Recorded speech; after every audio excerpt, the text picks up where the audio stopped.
ఏ నమ్మకంతోనైతే ఓట్లు వేయించుకున్నామో ఆ నమ్మకాన్ని నిలబెట్టి ప్రజల తాలూకా ఎక్స్పెక్టేషన్స్ ని ప్రజల తాలూకా సమస్యల్ని పరిష్కరించాలనే బాధ్యతతో ఈ కార్యక్రమాన్ని జరుపుకుంటున్నాం. మరి ప్రతిరోజు కూడా ఎవరి డ్యూటీ అయితే వాళ్ళు మంత్రులు కూడా సక్రమంగా దానికి విచ్చేసి చేయడం అనేది చాలా స్ఫూర్తిదాయకమైనటువంటి కార్యక్రమం. భవిష్యత్తులో ఇది చక్కగా జరుగుతుందనేటటువంటి నమ్మకం కూడా ఈరోజు ఆ కార్యక్రమం చూసిన తర్వాత జరిగింది. మరి చంద్రబాబు నాయుడు గారు కూడా ఇలాంటి వినూత్నమైనటువంటి ఆలోచన తీసుకొని రావడం ప్రజలు కూడా ఆలోచించాలి. ఏం ఆలోచించాలనంటే ఎంత బాధ్యతగా ఈరోజు ఈ ప్రభుత్వం నడుస్తుందో, ఎంత బాధ్యతగా ప్రజల తాలూకా సమస్యలు పరిష్కరించడానికి పని చేస్తుందో ఒక్కసారి గమనించమని కూడా ప్రజలకు తెలియజేస్తున్నాను. సాధారణంగా మన రాష్ట్రంలో అనేకమైనటువంటి సమస్యలు ఉన్నాయి. ఎక్కడ చూసినా సరే గత ప్రభుత్వం చేసినటువంటి తప్పుడు నిర్ణయాల వల్ల ఏ పని చేయాలన్నా సరే సాధారణంగా ఒక ప్రభుత్వం వచ్చిన తర్వాత అందరికీ కూడా ఆనందంగా ఉంటుంది ప్రభుత్వంలోకి వచ్చామని. కానీ ఈరోజు చాలా కష్టాలతో ఈరోజు ఈ ప్రభుత్వంలోకి అడుగు పెట్టాం. అయినా చంద్రబాబు నాయుడు గారు ఒక స్ఫూర్తితో ఒక దిశ నిర్దేశం చేసుకుంటూ రాష్ట్రంలో ఎన్ని కష్టాలున్నా పర్వాలేదు, రాష్ట్ర ప్రజలకి మాత్రం మనం ఇచ్చినటువంటి హామీలన్నీ కూడా నెరవేర్చాలన్న ఆలోచనతోని 2 నెలలు అవుతుంది సుమారుగా మనకి ఎన్నికలు జరిగి. కానీ ఎన్ని హామీలు మనం నెరవేర్చుకున్నామో అది కూడా ప్రజలకి ఒక్కసారి గమనించమని తెలియజేసుకుంటున్నాను.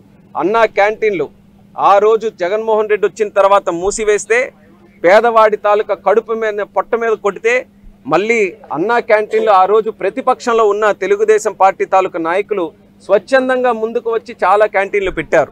ఆ రోజు హామీ కూడా ఇచ్చాం ప్రజలకి, ముఖ్యంగా పేదవాడికి, కూలి పని చేసుకునేవాడికి. మళ్ళీ కూటమి ప్రభుత్వం వచ్చిన వెంటనే అన్నా క్యాంటీన్లు తెరిపిస్తామని ఆగస్టు 15తోని చాలా కేంద్రాల్లో అన్నా క్యాంటీన్లు ఓపెన్ చేశాం. దాని నుంచి వచ్చినటువంటి ఆ గుడ్ రెస్పాన్స్ ఏదైతే ఉందో నిజంగా ఎంతో ఆనందం అనిపించింది.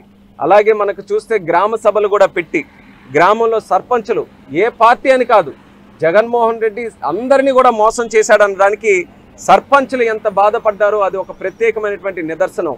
చంద్రబాబు నాయుడు గారు రాష్ట్రంలో అభివృద్ధి జరగాలనంటే దానికి ఫౌండేషన్ గ్రామాల నుంచే మనం మొదలు పెట్టాలన్న ఆలోచనతో గ్రామ సభలు పెట్టి మహాత్మా గాంధీ గారిని ఆదర్శంగా తీసుకొని గ్రామ సభలు పెట్టి ఆ గ్రామ సభల ద్వారా మళ్ళీ పనులు నిర్ణయించేటటువంటి కార్యక్రమానికి రూపకల్పన చేశారు. గ్రామంలో ఒక శుభ వాతావరణం మళ్ళీ నెలకొల్కుంది. కేంద్రం ఇస్తున్నటువంటి ఎన్ఆర్జీఎస్ స్కీమ్ తాలూకా నిధుల్ని సక్రమంగా, ఎందుకంటున్నానంటే గతంలో జగన్మోహన్ రెడ్డి ఎన్ఆర్జీఎస్ ఫండ్స్ను కూడా దురుపయోగం చేశారు, మిస్యూజ్ చేశారు, మిస్అప్రోప్రియేషన్ చేశారు. ఆ రోజుల్లో ఎన్నో కంప్లైంట్లు కేంద్ర ప్రభుత్వానికి కూడా దాని గురించి ఇచ్చాం. ఈరోజు అటువంటి పరిస్థితి లేకుండా గ్రామ సభలు పెట్టి గ్రామస్తుల సమక్షంలోనే పనులు కూడా నిర్ణయించేటటువంటి వినూత్నమైనటువంటి ప్రయత్నానికి మళ్ళీ శ్రీకారం మనం చుట్టాం. అలాగే మనం తీసుకుంటే పెన్షన్ల పెంపుదల కార్యక్రమం అది కూడా మొదటి నెల నుంచే దానికి కూడా శ్రీకారం చుట్టాం. అలాగే రాబోతున్నటువంటి రోజుల్లో రెవెన్యూ సమస్యలను కూడా గ్రామ స్థాయిలో, మండల స్థాయిలో, జిల్లా స్థాయిలో పరిష్కారం చూపించాలని. ఎందుకనంటే ఎక్కడ గ్రీవెన్సెస్ మేము చూసినా సరే అత్యధికంగా ల్యాండ్ ఇష్యూస్ ఉన్నాయి. అది కూడా ఎందుకనంటే గత 5 సంవత్సరాలు జగన్మోహన్ రెడ్డి తాలూకా ప్రభుత్వంలో అక్రమంగా దోచుకున్నటువంటి భూములు, ప్రభుత్వ అధికారాన్ని దుర్వినియోగం చేసుకొని మరి 22A ల్యాండ్స్ కానీ ఇలా అనేక రకాలైనటువంటి భూములు ఏవైతే ఉన్నాయో లిటిగేషన్ అన్నీ కూడా వాళ్ళు అంతా కూడా దోచుకునేటటువంటి ప్రయత్నం చేశారు. దానివల్ల గ్రామ స్థాయి నుంచి కూడా ల్యాండ్ తాలూకా సమస్యలు చాలా ఎక్కువగా పెరిగాయి. దానికి కూడా ఈరోజు పరిష్కారం చూపించాలి. సామాన్యుడికి ప్రభుత్వం అండగా ఉంటుందనే ధైర్యాన్ని కల్పించాలని రెవెన్యూ సదస్సులు కూడా రాబోతున్నటువంటి సెప్టెంబర్ 1 నుంచి ఆ కార్యక్రమానికి కూడా శ్రీకారం చుడుతున్నాం. ఈరోజు ఎంతో కష్టమైనటువంటి పరిస్థితుల్లో ఆంధ్రప్రదేశ్ రాష్ట్రం ఉన్న ఒక పాజిటివ్ యాటిట్యూడ్తో ఈరోజు మీరు చూస్తే మళ్ళీ గత పద్ధతిలో చంద్రబాబు నాయుడు గారు ముఖ్యమంత్రిగా ఉన్నప్పుడు దేశ విదేశాల నుంచి పెట్టుబడులు పెట్టడానికి ఒక నమ్మకంతో రాష్ట్రానికి ఏ రకంగా వచ్చారో అదే బ్రాండ్ మళ్ళీ ఆంధ్రప్రదేశ్ రాష్ట్రంలో ఈరోజు కనిపిస్తుంది. పెద్ద పెద్ద వ్యక్తులు, నేను కేంద్ర మంత్రిగా ఉన్నాను కాబట్టి ఢిల్లీలో కూడా చాలామంది నా దగ్గరికి వచ్చి ఒక్కసారి మరి ఆంధ్రప్రదేశ్ ముఖ్యమంత్రి గారితో మాకు ఒక మీటింగ్ ఏర్పాటు చేయండి, ఆంధ్రప్రదేశ్ రాష్ట్రంలో మేము కూడా పెట్టుబడులు పెట్టడానికి మేము సిద్ధంగా ఉన్నాం. ఎందుకనంటే అక్కడ చంద్రబాబు నాయుడు గారు ముఖ్యమంత్రిగా ఉన్నారు కాబట్టి ఆయన ఆలోచనలు, ఆయన దూరదృష్టితో రాష్ట్రం బాగుపడుతుంది, మేము కూడా అక్కడ రూపాయి పెట్టుకుంటే మాకు కూడా మంచి చక్కగా భవిష్యత్తు ఉంటుందని చాలామంది ఈరోజు వస్తున్నారు. అది ఒక శుభసూచకం మన రాష్ట్రానికి. రాష్ట్రంలో ఈరోజు పెట్టుబడులు రావాలి, రాష్ట్రంలో ఎకనామిక్ యాక్టివిటీ పెరగాలి. ఆ ఎకనామిక్ యాక్టివిటీ పెరగడం ద్వారా రాష్ట్రంలో ఉన్నటువంటి యువతకి ఉద్యోగాలు రావాలనేది ఒక పెద్ద కాన్సెప్ట్గా ఈరోజు ముందుకు నడుస్తున్నాం. అందులో కేంద్ర ప్రభుత్వం విమానయాన శాఖ మంత్రిగా నేను ఉన్నాను కాబట్టి అందులోనే మన వంతుగా ఏ కార్యక్రమాలు చేయొచ్చు అన్న దాని మీద చంద్రబాబు నాయుడు గారి నేరుగా ఢిల్లీ వచ్చి మా కార్యాలయానికి వచ్చి విమానయాన శాఖ కార్యాలయానికి వచ్చి ఒక ప్రత్యేకంగా రివ్యూ కూడా పెట్టడం జరిగింది. చాలా ఎయిర్పోర్ట్లు మన రాష్ట్రంలో అదనంగా కూడా తీసుకొని రావడానికి కొన్ని సూచనలు కూడా మాకు ఇచ్చారు.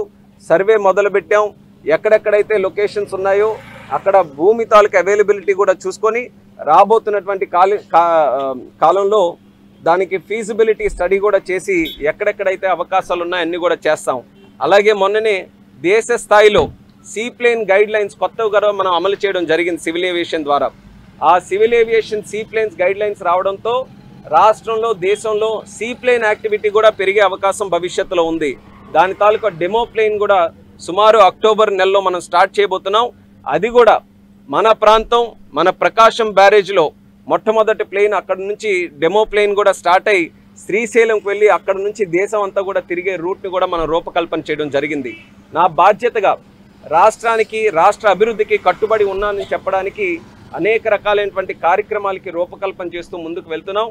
ఎయిర్పోర్ట్ యాక్టివిటీ ఎక్కడైనా మీరు చూసుకోండి, దేశంలో అభివృద్ధి చెందినటువంటి రాష్ట్రాల్లో అక్కడ ఉన్నటువంటి ఎకానమీకి జీడిపికి ఎయిర్పోర్ట్స్ చాలా ముఖ్యమైనటువంటి పాత్ర పోషించాయి. మన రాష్ట్రంలో కూడా ఆ స్థాయిలో ఎకనామిక్ యాక్టివిటీ పెరగాలంటే ఎయిర్పోర్ట్స్ని కానీ ఎయిర్పోర్ట్ యాక్టివిటీని కూడా మనం పెంచుకోవాలి. అందుకే ఉన్న ఎయిర్పోర్ట్స్ అన్నిటినీ కూడా కెపాసిటీ బిల్డింగ్ మనం చేస్తున్నాం. అదనంగా ఎక్కడెక్కడ ఎయిర్పోర్ట్స్ రావచ్చో అన్న దాని మీద స్టడీ కూడా చేస్తున్నాం. ఈ ప్రతి ఎయిర్పోర్ట్కి కూడా కనెక్టివిటీ మనం పెంచుతున్నాం. ఉదాహరణకి మన విజయవాడ ఎయిర్పోర్ట్లో కూడా కొత్త టెర్మినల్ బిల్డింగ్ 1 సంవత్సరంలోనే పూర్తి చేయాలన్నటువంటి వ్యవధిలో చాలా కష్టపడి దాన్ని కూడా ముందుకు నడిపిస్తున్నాం. ఎప్పటికప్పుడు రివ్యూ మెకానిజం కూడా పెట్టుకొని ముందుకు నడిపిస్తున్నాం. కనెక్టివిటీ విషయంలో నేను వచ్చిన తర్వాత 2 ప్లేన్స్ కొత్తగా కనెక్టివిటీ మనం బొంబాయికి, అలాగే మనకి సెప్టెంబర్ 1న మళ్ళీ బెంగళూరుకి కూడా విజయవాడ నుంచి కనెక్టివిటీ పెంచుతున్నాం. మనం చూసుకుంటే మే నెల నుంచి ఎన్నికల తర్వాత సుమారు ప్రతి నెల కూడా 20,000 మంది అదనంగా విశాఖపట్నం ఎయిర్పోర్ట్ తాలూకా సర్వీసెస్ ప్యాసింజర్స్ పెరిగారు. అంటే ఆల్రెడీ యాక్టివిటీ మన రాష్ట్రంలో పెరిగిందనడానికి ఇది ఒక ప్రత్యేకమైనటువంటి ఉదాహరణ. నా వంతుగా కేంద్ర మంత్రిగా మన రాష్ట్రానికి ఎంతవరకు అవకాశం ఉంటే అంతవరకు కూడా కేంద్ర ప్రభుత్వం తాలూకా సహకారం తీసుకొని రాష్ట్ర అభివృద్ధిలో విమానయాన శాఖ తాలూకా పాత్ర మరి చాలా అద్భుతంగా ఉండే విధంగా నా వంతు సహకారం సహాయ సహకారాలు అందిస్తానని మళ్ళీ మా ప్రజలకు అందరికీ కూడా తెలియజేసుకుంటున్నాను.